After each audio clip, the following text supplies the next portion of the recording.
Welcome back, everyone. Today we're going to be taking a look at how you can attach a NAS to go directly to a virtual machine in Proxmox. So in my case, I have a virtual machine that's on its own VLAN network, completely isolated from everything else.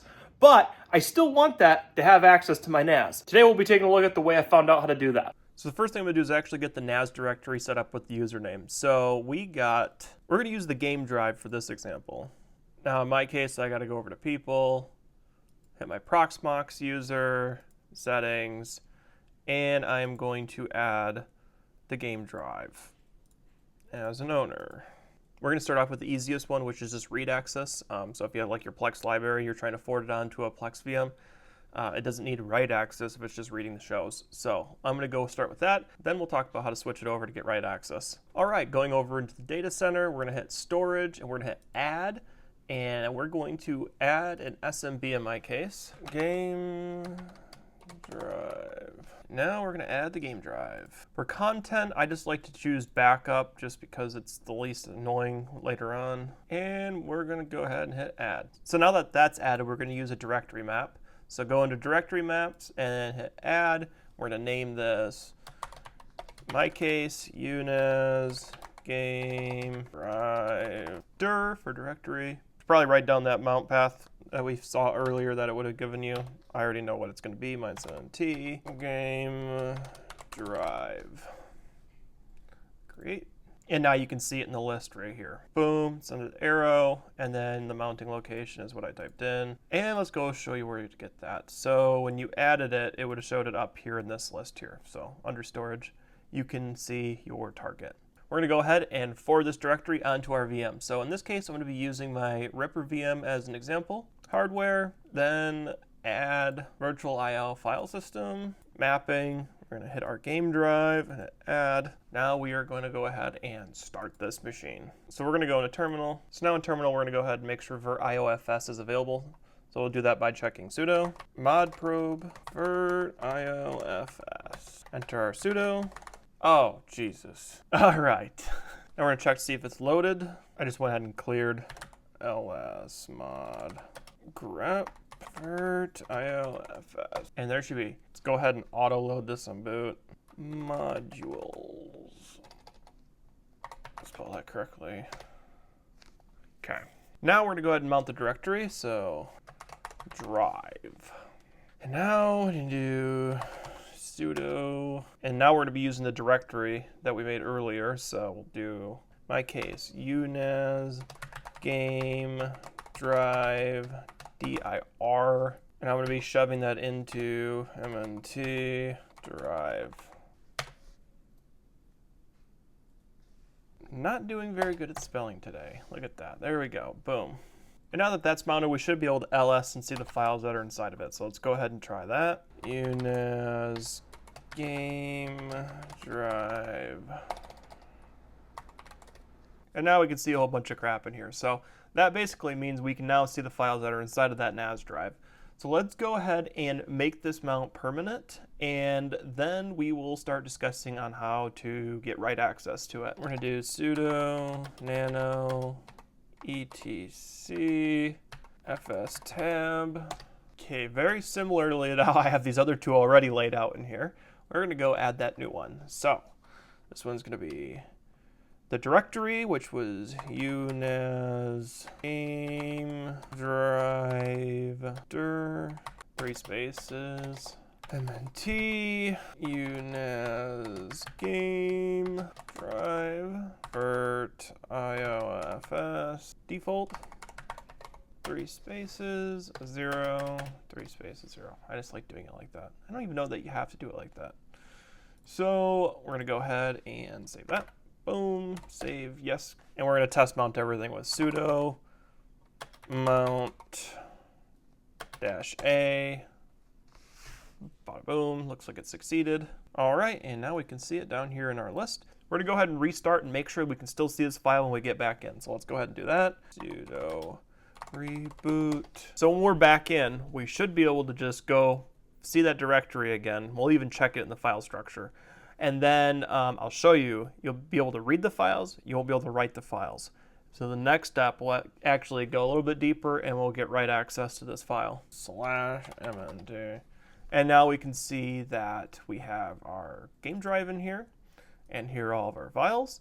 But when we right click, can't make a new folder, we hit properties, all access, it's owned by root, and you don't get to write. So from here again, if this is like a Plex drive and you were just trying to pull in videos and movies and stuff, you're all set, you're all done. You know, there's nothing else you have to do. But now if we want to go ahead and get write access, we're gonna go continue on. A couple more steps for this. So what we need to do is go back into Proxmox and totally change how the drive's being mounted so the permissions are fixed. I'm not sure why, and somebody else might know the answer to this, but when you go ahead and add a drive in here, it just like locks it off as root for Proxmox, and you can't pass along any further permissions. You can't change them either. So I don't know how to do this in the GUI, but we're gonna go ahead and use putty SSH in and start making some tweaks. Okay, I'm gonna log in as root. Now we're unmounting the drive, not the directory that we created. So we're gonna go ahead and enter that. Now we're gonna make a file with our credentials for logging in with. So we're gonna go ahead and do make directory proot SMB credentials. Now we're gonna go ahead and make our file. So when I clear again, now we're gonna nano in. We'll just do UNAS GD. So in this file, we're gonna go ahead and put our username and password for our UNAS equals Proxmox password equals. All right, we're gonna go ahead and save and close that. And now we will secure it. Siegmod 600 root SMB UNAS game drive. Boom. All right.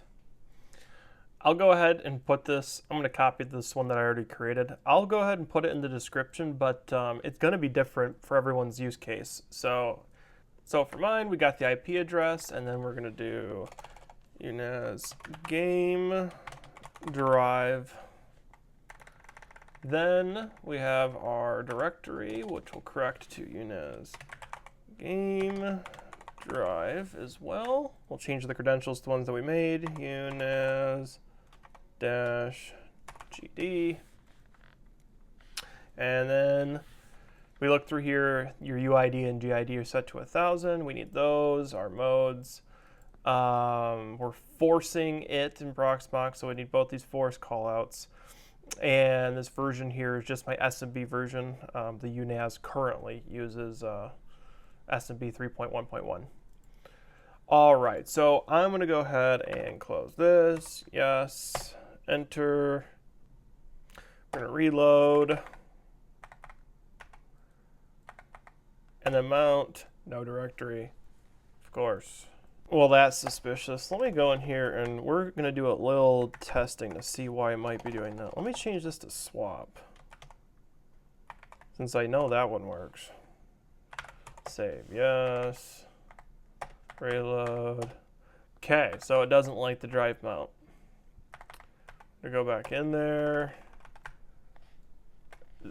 I know this needs to be a game drive.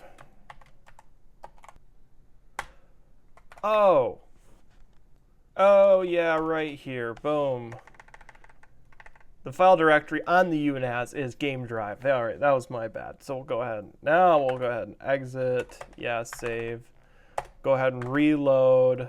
Mount A. Done. We're gonna use this command to check it, and boom, look at that. File structure, 1000. So now that that's done, do a mount grep. Let's just check it. Boom. Okay, yeah, so this is going to look funny. There's two callouts, right? We're technically looking at it twice. The first one's that read-only root one. The second one, which is what really matters, will give us the ability to write. And the second one is going to take hierarchy over the first one. So I'm not exactly sure why it does it like that, and you can't just remove the top one. Maybe if we went to the GUI and dropped the drive altogether, it would work, but I don't really want to do that, so I kind of like it just keeping it like this. And I know it works this way, so I'm going to leave it where it just calls out twice. What we're going to go ahead and do now is reboot this. We're going to head back into Ubuntu and see if it took. Let's reboot. And then when that comes back alive, we'll be done with SSH. We're going to drop right into Proxmox. We'll open up that Ubuntu desktop and give her a gander. All right, now back in the VM, we're going to Files, MNT, UNAS game drive, and look at that, we have the ability to make a new folder. So if we open this, properties, boom, Ripper, owner. So if you need access to your NAS this specific way where you have to go through directories, this is one way that does actually work and survives a reboot. So hopefully this helped you guys. Again, I couldn't find anything online on how to do it this exact direction. Actually, the only thing I found was a few people on Reddit saying it wasn't possible. I'm like, surely it must be possible. So nonetheless, till the next time, peace.